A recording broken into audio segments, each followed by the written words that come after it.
Hey guys, my name is Jason Lee. It's 2024. Welcome to my channel. This is a new thing for me. And why is today special? Well, my LDRC endurance racing team will be having a meeting today to look in depth at our racing car for 2024. It's a GT1 car, hopefully it has winning pedigree, but there's only one way to find out. If you don't know who I am, again, my name is Jason. I'm an amateur endurance racing driver as well as a time attack driver. So if you like endurance racing, if you like time attack, if you like lapping days, if you want to follow along on all the amazing cars that I'm gonna drive in 2024, like, comment, and subscribe. Let's go. All right, everybody, so we're here at MTech Auto. Let's go find out what the car we're driving for the 2024 season is. So as you can see, they have a lot of racing pedigree. CSCS, trophies everywhere, Lucky Dog. Of course, can't forget the GTN wins this year at CTMP.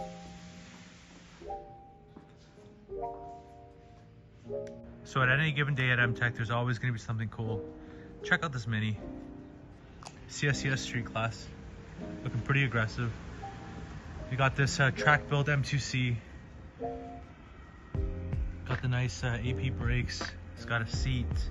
Got a big wing on it. Nitrons. Good build. One of our MTech trailers, a double stacker. This one's actually for sale if anyone's interested. In a car that I am pretty interested in checking out in the 2023 season. The MTech G87 M2. Looks really good in this Brooklyn gray. I was iffy about the looks at first, but in the flesh with some mods, looks great. They really riced it out with some carbon fiber bits, stuff that I just absolutely love. Look at the carbon grills there, beautiful.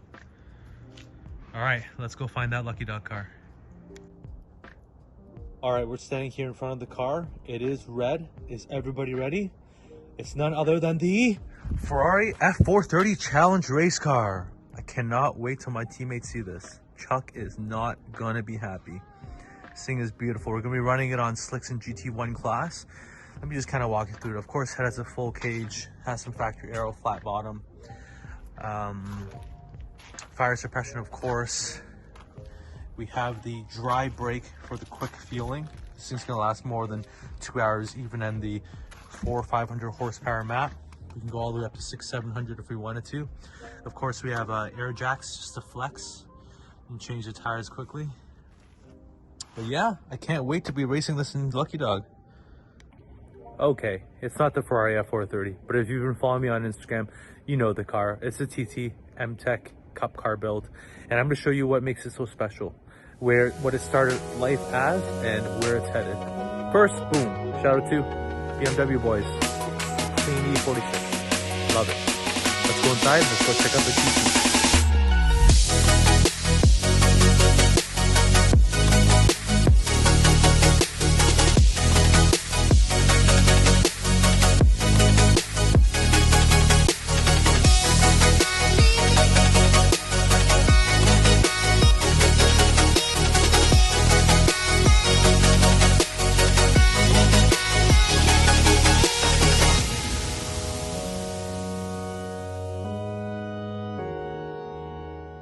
So here we have it. This is Leo here. He is the guy who probably knows this car the most. One of the fastest drivers in this car, of course. You want to tell us a little bit about it, what it started off as and what it is now? So this car basically started as a non-fixable salvage car. Started as a 2016 Audi TT base model, S-Line of course. Come with Quattro. I mean, not a real Quattro, but it's a very good Quattro system. However, we converted it to front-wheel drive only for better handling and better weight, basically, more lightweight. Nice. What diff does it have in it right now? I know you guys recently put in a diff, right? Yeah, so originally we want to put in the VEQ diff that is found in the Mark 7 and GTI Performance Pack, and also all the TCR cars. But we have trouble coding the North America TT ABS pump, so that didn't really work. And the car currently doesn't have traction control. but that's actually a good thing for us because you don't need to turn off the traction control every time when you get inside the car. We put in wave track, helical style LSD in the car. Haven't really tried it yet, but at least better than open differential. Right. So we drove pretty much the whole 2023 season with open diff, front wheel drive. What about the powertrain here? How much power is it making? So this motor, everybody knows the legendary E888 engines. This engine is found in the same. This engine is the same that you can find in most Volkswagen high output 4-cylinder engine. This is the same engine as the Golf GTI, not the base E888.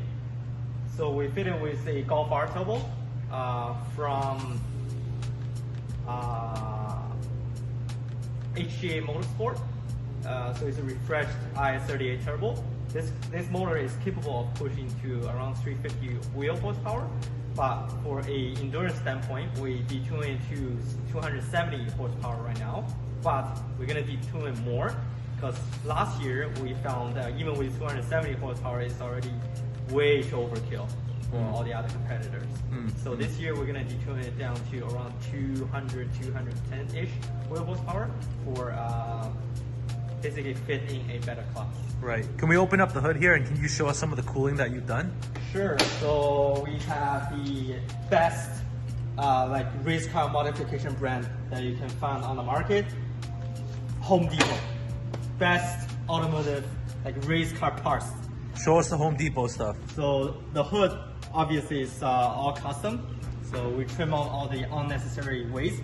However, this hood from OEM is aluminum, super lightweight, but we put like, I would say maybe more weight in because of the glue. We wanted, boss wanted to look good and have a mesh. Kind of screw that up. So I basically put even more weight on the hood, even though it's supposed to be a lighter weight modification and more ventilations. That's mainly for just heat extraction, right? If we're gonna last 16 hours a weekend, we're gonna need that, right? Yeah. We have some added external cooling here, right? So we have a HEL engine oil cooler and a Racing Line DSG oil cooler. So for the like golf player, no, not golf player, it's like VAG owners, if they took it to the track, everybody knows these cars have like heat management issues. We're running into the same issue, but I think we found a solution this year. And last year for 2023, we're running into coolant temperature issues. We didn't know what causes it and how to fix it.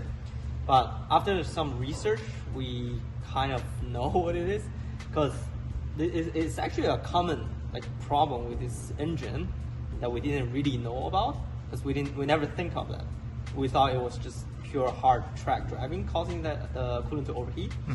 But we found there's like one coolant temperature sensor that will not give you a fault code when it's faulty. So if that sensor is faulty, it will not put the whole system into like a big circulation. So basically your thermostat stuck closed, not half closed, and it will now give you an error code. I see. I guess that's what comes with taking a street car like this and putting on a lot of cup car parts and pushing it, right? But the amazing thing is this car hasn't had any major mechanicals, right? The engine's been good, the transmission's been good, it's been extremely reliable, especially if we're not pushing it for 8 hours, like even time attack, everything, it's been extremely reliable, right? Yeah, this car has a stock engine besides the oil management system. Basically just a Racing Line oil catch can and engine oil cooler, and then that's it. There's no other modification to the engine itself besides the oil pan. I see. The engine was never opened from 2016, actually 2015. This car was built in 2015. So everything's stock. Wow. Even the high pressure fuel pump, even the injectors, piston, and this engine was never touched, basically. So for all those who are thinking this is a legitimate cup car, of course it really does look that way. It started its life off just as a regular Audi TT. Okay, so we're here at the back of the car. You want to tell us a little bit about the cage and some other interior things? So the cage is built by our partner Midnight Fabrication. And we want a simple but functional and lightweight 8-point cage. Technically, it's like a 10-point, but it's an 8-point cage. Wow, so it's very clean. Simple, clean, but everything functional. Because for the MQB chassis, from our experience, the chassis is actually not that stiff. And with the 8-point roll cage, we managed to stiffen up the chassis by a lot. So the car handles really, really good. Right. I also noticed the air jacks, of course, right? Of course. We get a killer deal on this one. This is from AP Racing. Right. This air jack system. We got it from an open box, non-used condition. So it's basically a no-brainer. It's a 3-point, right? It's a 3-point. Can you show us the chassis points inside that? So this is a passenger compartment. We have the, of course, the air jack. This is the center point for the rear. This is the point for the rear. We only need one for the rear because it's a front-wheel drive car. Very lightweight in the rear. I see. Yeah. We have the fire suppression, of course. Again, the other parts of the 10-point cage. Beautiful. We got the carbon fiber doors for cars. The Schroth, what's that called? Center net? Center net. Right. It's not fully installed yet, but it's going to be. KMP wheel, and of course the aim dash. Let's go over to the other side so we can check that out. Sure. So here on the driver's side, let's go inside and take a look. So everything on this car is very simple to operate.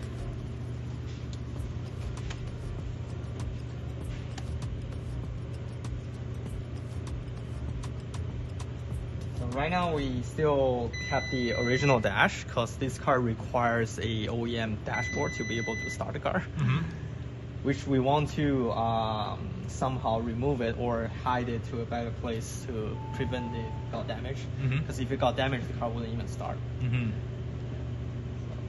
the OEM dash doesn't really provide that much information. So the aim dash is really helpful in the race situation because you can check all your temperatures and your lap times. So let's go take a look at it. So we have gear, and of course we have all of our temperatures there. We have our lap time, lap number, RPM of course, and our speed. Pair that with the KMP wheel with the magnetic paddles. It's just absolutely beautiful. Such a dream to drive. Yeah. In the future, we're probably going to upgrade to the Zestech Racing steering wheel hub if we want to get a like true race car control. We can put a the flash high beam, the cruise control button on here for the pit speed limit. Turn signals, radios. Probably even drink system if we want. Amazing. Yeah, this car is fitted with a radio as well. Of course, we're all familiar with that. Yeah. So we can talk to the bits. But you have that steering wheel on your own personal GTI, right? Yeah, for the Zestech Racing. Yeah, maybe we'll go take a look at that after. Yeah, but sure. yeah, let's take a look at the seat here. So this right is now one of the Recaro seats. Yeah. We're gonna swap it out maybe this year or next year. Coming over here. Hey, what happened to our Lucky Dog? Kill switch cover. We didn't really like it. Got it. So we have some extra fans for cooling, our radio button, our kill switch. Again, fire suppression is right over here for that. Yeah, it's really neat and clean build. So coming over to the braking system, this car runs AP Racing 9668. If you follow me, you'll know I run 9660 on my M2 competition. Difference between 9668 and 9660 is this is the endurance caliper. So it runs 25mm pads. Mine run 18mm pads. And other than that, the bridge is a little bit different, but it's a great caliper. Really good feedback, really good response, really good for endurance racing. We run endless MA45B pads. Really good. Coming to front of the car, you can see some of the aero. Big splitter. We have diffuser channels that we can take a look at later when we jack up the car. Of course, all the hood venting and some fender venting. So the front splitter along with the diffuser channels where we'll take a look at later, plus the fender venting. Provides quite a lot of downforce in this car. Of course, to balance it out in the rear, we have a TCR Audi factory wing, swan neck, beautiful. I think it looks absolutely amazing on this car. Fairly adjustable. Really effective at high downforce tracks such as a Mosport GP. Love the look of it.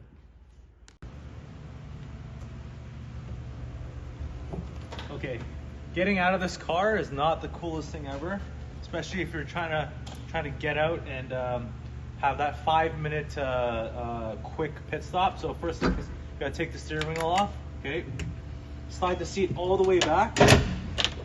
You gotta grab onto these 2 bars. Make sure your butt crack doesn't show. You gotta pull yourself up, bring your knees all the way forward. Butt on the cage.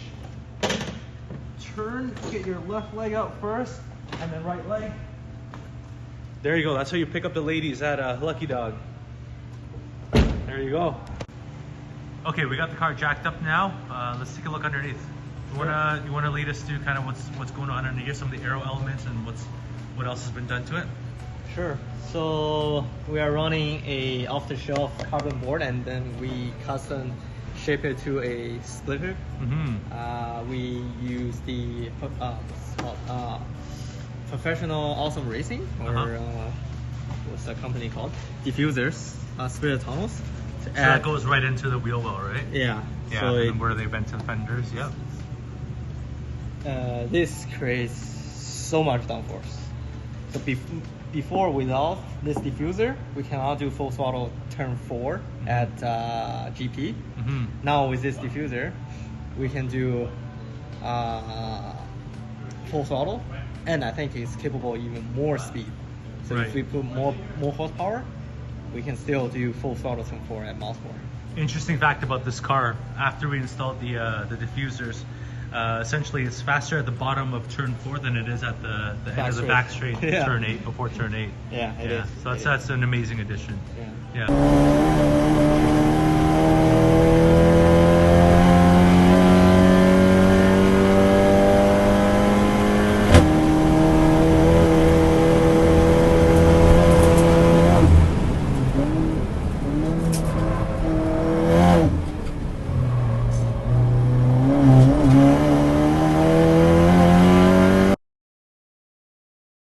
What suspension are we running here? So this car is currently running the AST 5100.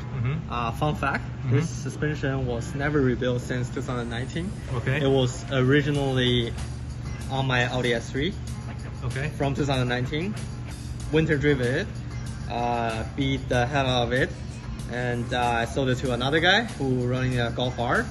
The guy running through 2 winters and parked the car for 6 months.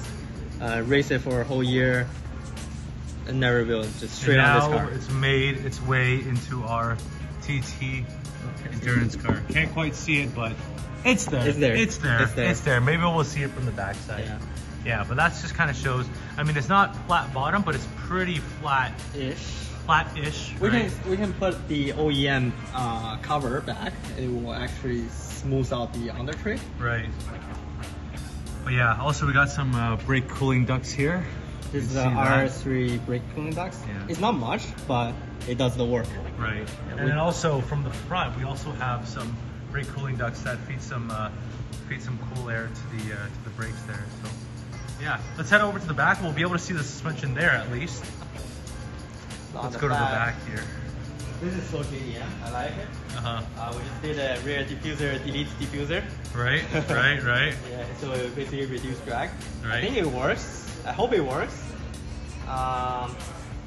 Very simple rear suspension setup. Nothing huge, like major changes.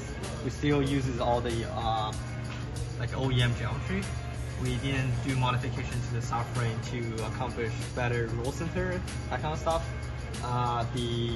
We just changed the 00 Motorsport toe links upper control arms and a ECS tuning sway bar. So there's a toe link there, And then the big rear sway bar. One of the things I love about this car is the lift-off mechanics. It rotates really, really well off throttle. Such a joy to drive. Yeah, most of it is the sway bar. Yeah, absolutely. Another thing is because this car is very short wheelbase, so the car naturally wants to rotate. Yeah, and just that center exhaust all the way down. So yeah, we could definitely go flat bottom with this thing with the exhaust coming down like that. Yeah. Yeah, maybe it's something that we do in the future. Yeah. Well, there you have it, guys. What started life as a salvage title 2015 TT all-wheel drive has found new life in Lucky Dog Racing Canada as a TT almost cup car. We're sort of in its middle of its development. As we mentioned before, we might do a flat bottom. We'll change the power output depending on if we're doing time attack or endurance racing, but follow along in its journey. Unfortunately, I can't tell you who my teammates exactly are for the 2024 season. We had our first meeting today and we're ready for everyone to commit. But as soon as we find out, we'll let you know. So if you like track days, if you like data analysis, if you like endurance racing, if you like car track reviews, whatever it is you like, if it's car related, you're gonna like this channel. So again, like, comment, subscribe, and thanks for watching Only Car Fans. What's this guy doing in here?